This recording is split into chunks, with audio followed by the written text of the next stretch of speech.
Mi abuela no decía brujería, decía trabajo. Y cuando bajaba la voz decía, a esa muchacha le hicieron un trabajo. Y nadie se reía, nadie preguntaba demasiado, se entendía. Yo crecí en Medellín, pero muchas de las historias que escucho y escuché venían del Chocó. Venían de la voz de mis tías, de mis abuelos que llegaron del río Atrato, de Ismina, de Quibdó, de gente que habla rápido y despacio. Gente que habla esas cosas como si tuvieran miedo. Y ellos a mí no me hablaban de magia como en las películas, me hablaban del monte, de hierbas, de rezos que no estaban en ningún libro, de nombres africanos que ya nadie sabe o pronuncian completos. Pero muchas de esas cosas se seguían viviendo en la práctica, porque antes de que todo eso se llamara brujería, era una religión. Cuando los pueblos bantú y los yoruba llegaron forzados a estas tierras, en sus mentes no llegaron vacíos, llegaron con sistemas completos para entender al mundo. Sabían qué hojas bajaba la fiebre, qué raíces limpiaban el estómago, qué baños se hacían después de un entierro, y sabían parir. Sabían cerrar el cuerpo después del parto y sabían hablar de muertos sin escándalo. En el Pacífico colombiano eso tomó un nombre. No se organizó como una iglesia, se mezcló con santos católicos o con rosarios. San Antonio podía vivir con un rezo africano. Una cruz podía estar al lado de una totuma con agua de río. Y la que sabía no era bruja, era partera, era rezandera. Era la señora que tenía el patio lleno de plantas y a la que iban a buscar cuando el hospital quedaba a 8 horas de la lancha. Se usaba para curar empacho, para limpiar un cuerpo después de la enfermedad, para proteger un cuerpo recién nacido. Eso era cotidiano, pero el mismo conocimiento que se utilizaba para sanar se empezó a utilizar para otras cosas. Y ahí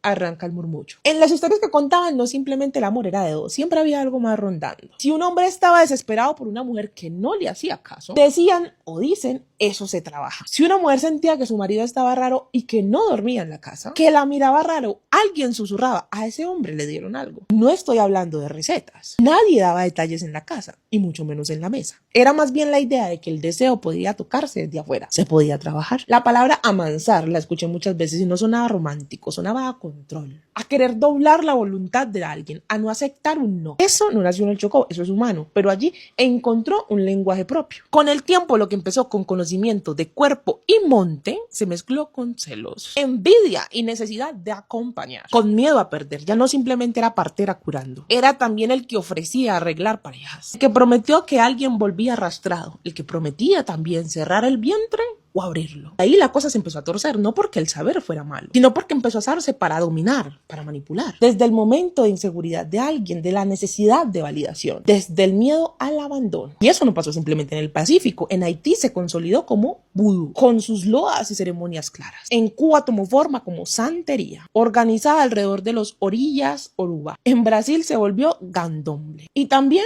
llamado Umbamba, cada uno con sus casas, sus jerarquías y sus reglas. En República Dominicana, el 21 divisiones, en cada lugar cambió su nombre. Cambió la música, cambió el santo que se invocaba, pero la raíz africana seguía ahí adaptándose al idioma y al miedo de cada tierra. En el Chocó no hubo templos grandes ni estructuras tan visibles. Fue más doméstico, más de cocina, más de patio, más de secreto compartible entre mujeres mayores, más de hombres el que buscaba el que sabía trabajar. Cuando yo escucho a los mayores contar historias, no lo hacen con un tono de película. Lo cuentan como quien habla de algo que simplemente está ahí, simplemente existe, está y sucede. Como el río, como la lluvia. Así. Y lo que más me llama la atención es que nadie lo separa de blanco o negro. No dicen eso era bueno, eso era malo, simplemente dicen eso servía para curar, para hacer, para trabajar, para proteger y también dicen para hacer daño. Pues si alguien estaba lleno de rabia o de miedo. Hoy mucha gente en Medellín dice, se burla, ay no, es que eso es atraso, eso ya no existe, eso ya no pasa. Pero cuando una relación se rompe, ahí dicen, ay no, a mí me hicieron algo. Pero cuando una relación se rompe, alguien murmura y dice, no, a usted hicieron algo. La frase sigue viva, simplemente que se cambió el lenguaje. A mí me interesa contártelo así, como lo contaban los abuelos, sin espectáculos, sin tanto adorno, entendiendo que lo que llamamos brujería en el Chocó